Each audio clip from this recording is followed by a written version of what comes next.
Welcome back, MTG Joe here. Today we are doing the best decks in Explore Best of 3. So the metagame breakdown, looking at the highest win rate decks.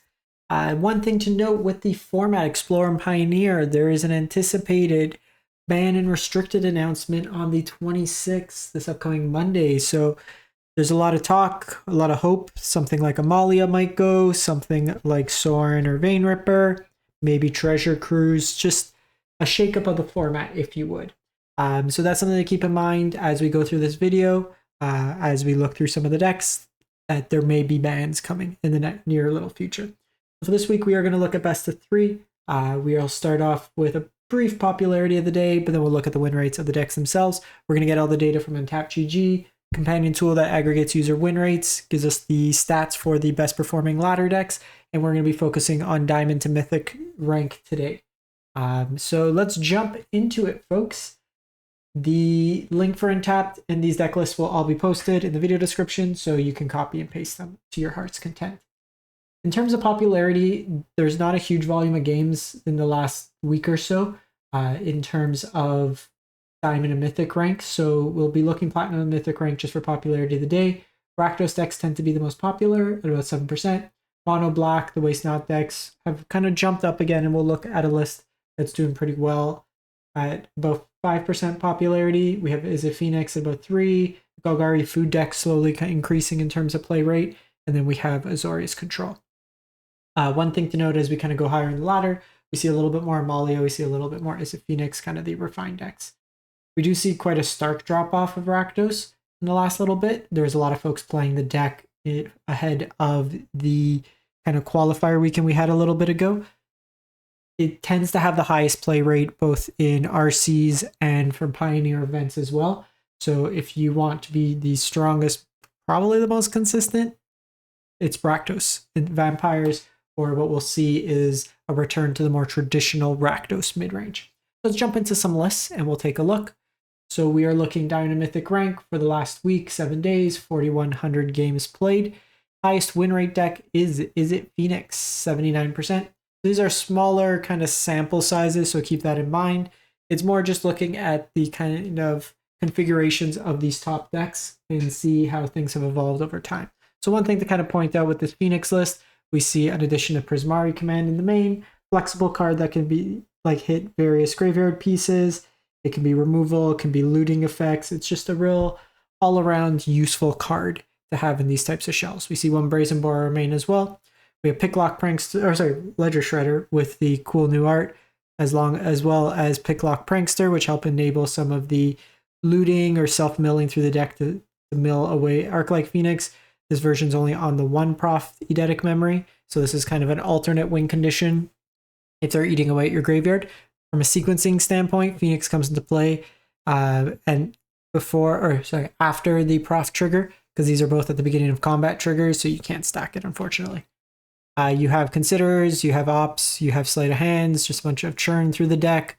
Full sets of Fiery Impulse, Lightning Axe in this meta, as well as 1 Spike Field Hazard. Treasure Cruise is the big engine of the deck, basically letting you draw 3 cards for 1 mana in the shell. Sideboard, Aether Gust for red and green decks, Disdainful Strokes, big mana, so you just have kind of various counter spells. Thing in the Ice, Young Pyromancer as alternative ways, as well as the Crackling Drake. If your opponent's bringing in Ley Lines, Unlicensed Hers, just heavy graveyard hate, this is an alternative. Anger the Gods, Brotherhood's End the Sweepers. You have Beacon Bolt as removal that scales up, hits things like Shieldred. Ashiok's graveyard hate, as well as kind of tutor hate for the Amalia deck, Unlicensed Hers for graveyard hate, and just more counters in Dispute. We then go to Rakdos Vampires. So it's actually not it is Vampires, so there's a couple different versions of Vampires. I thought it was traditional mid-range, but this might be a deck that post a ban of some sort might revert back. But one of the cards that's seeing increased amount of play is the Cruel Claws Heist. This one here lets you basically, it's another Thoughtseize style effect. You exile the card, which is good. If Gift Was Promised, where you gift them, you can cast that card. So if they're hellbent, you basically force them to draw and then steal their card. Or at the very least, you can just steal their best card and kind of get some cast value. Thoughtseize, Fatal Push, just tons of disruption. Bankbuster for card advantage, Blot Out for the mirror. So you're seeing a card that typically would be sideboard, kind of being brought into the main board just to kind of give you the edge in game one, as this forces your opponent to sacrifice their biggest creature, Planeswalker, which oftentimes will be the Vein Ripper in this case. The decks have kind of moved off of Preacher in some cases, shifting the curve a little bit different, more interactive, and then focusing more on the combo. Sideboard, Grafdigger's Cage for Phoenixes or Amalia decks, anything kind of cheating to play. This would also hit Storm the Festival, Dampening Sphere for Nykthos decks. Night of Dusk Shadows shuts off the life gain from Amalia so they can't combo you. We have Omnixus for the Grindier control matchups, and then Leyline for graveyard decks, and then anything like aggressively slanted, heavy draw, stuff like that, you could bring in your Shieldreds as well. From there, we go to Mono White Humans, 73%. So this is a human tribal deck. Access to Containment Priest as a main board card. Again, kind of tailoring to the meta that's present. If your opponent tries to cheat into play Vein Ripper, if they Court of Calling, if they Collect a Company, they Storm the Festival, Containment Priest exiles all these cards, so they don't get to resolve. So you get some value there.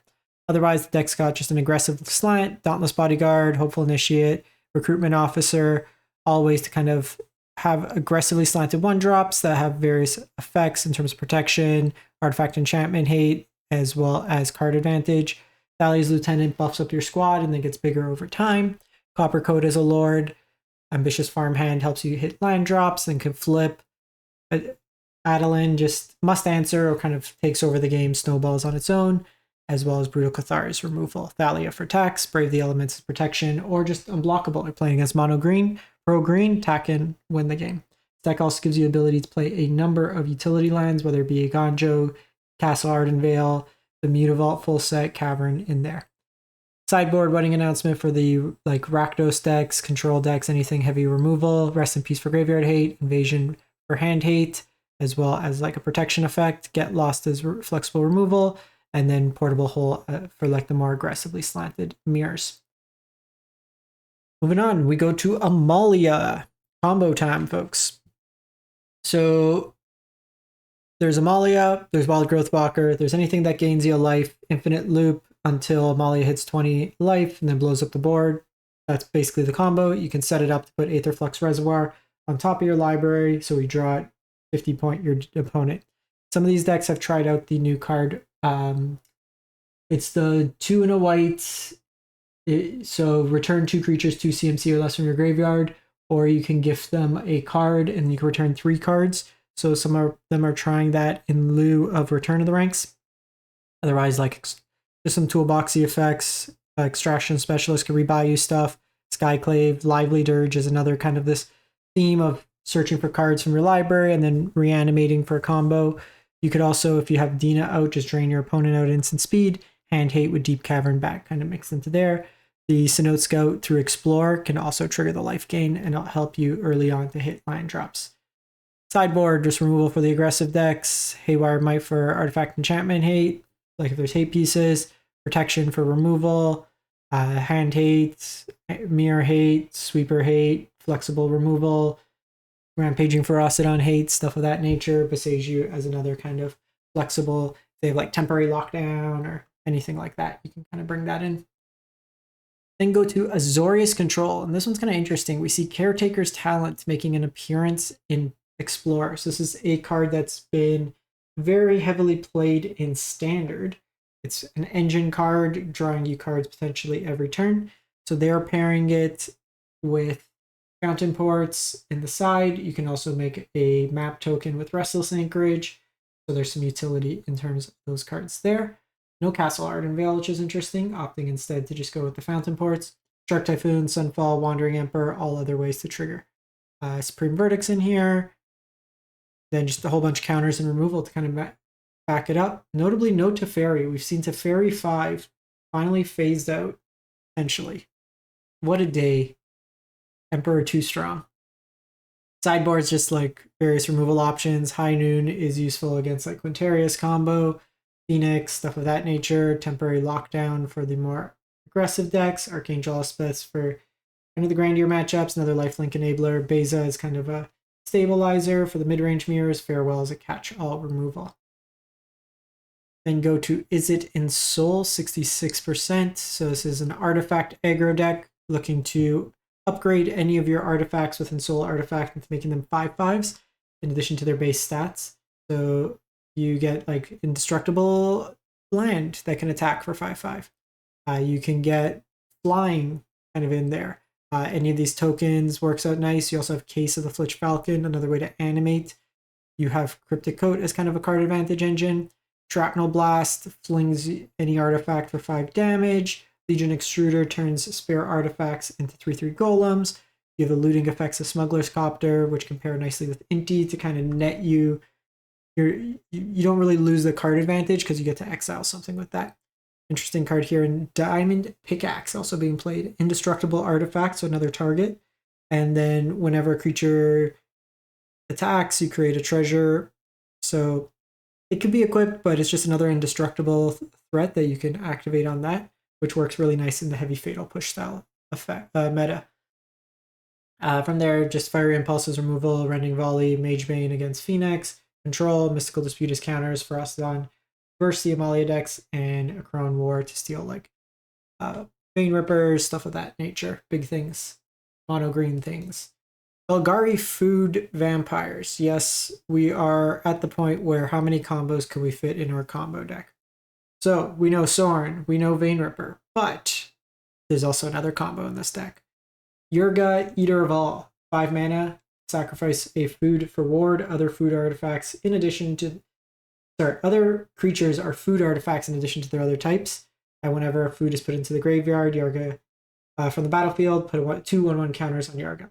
The last part, you technically can make it infinitely big, but the kind of combo is if you have a Cauldron Familiar in play and a Cauldron Familiar in your graveyard with Yurga, you can sack the in play one to return the graveyard one and just create an infinite loop to drain your opponent out.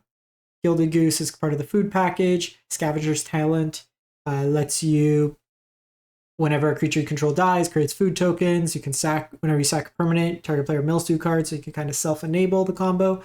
And then level 3 at the beginning of your end step, you may sacrifice 3 other non-land permanents. If you do, return a creature card from your graveyard to the battlefield with a finality counter. So whether it be Yurga, whether it be Vein Ripper, both enable kind of that combo element. We have Thoughtseize for Hand Hate, Witch's Oven as well for just cat loops. Feed the Cycle, just as a kind of one of these, we've seen these kind of sack a creature, or in this case, you have to forage or pay a black. So it's either 3 mana, or if you forage, so sacrifice, exile 3 cards from your graveyard, or sacrifice a food kind of effect. You also have Trail of Crumbs for the card engine. Sideboard, removal, pick your poison, flexible removal, Cruel Claw Heist like we mentioned, Ashiok for the Phoenix style matchup, stuff of that nature, Blotto for the big stuff, Extinction Event for mono green, Vraska, it's a flexible removal. You have a lot of food in the grindier matchups. You can sack your food to get card advantage. It's an alt-win condition as well. So if your opponent kind of eats away at your graveyard, this also can just deal with a lot of common hate pieces of the format. Moving on, we go to mono green. So this is Devotion deck. So this one here, you're trying to lay another guild pack on turn 0 to get free Devotion. From there, Nykthos kind of pops off. You have a bunch of early ramp. The Invasions of Ixalan can help you find your Nykthos. Oacaster, Trailblazer, Kiora both help you draw cards and kind of spam value. End of the core, Storm the Festivals early, generate a whole bunch of mana, play an Uvenwald Oddity, flip the Oddity, give your team haste, kill them that way there. Sideboard, pick your poison, Artifact Enchantment hate, as well as Vein Ripper hate, Tail Swipe for like answers to Amalia in creature decks, Stonebrain for combo, and Licensors for graveyard hate. Heavy discard decks, you have Obstinate Spaloth, Cityscape Leveler for catch-all removal, and then Emrakul the Promised End for kind of the mid-range battles. Just take your opponent's turn. How about that? And then lastly, so this one is Platinum to Mythic.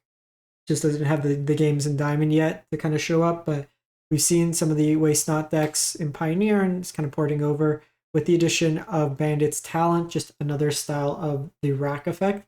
So you now have Waste Not and Bandit's Talent. Bandit's Talent also helps enable the discard, as well as providing you some card advantage on later levels. So the deck's got Duresses, Thoughtseizes, Fatal Pushes removal, Shelly's Edict, Blot Out, Go Blank, Lilies. So just discard removal, win with like Lily, Shieldred, or one of these kind of effects. Your opponent's Hellbent, you also have access to Gyro Reach Sanitarium as a way to kind of force your opponent to draw discard, which will enable these types of effects.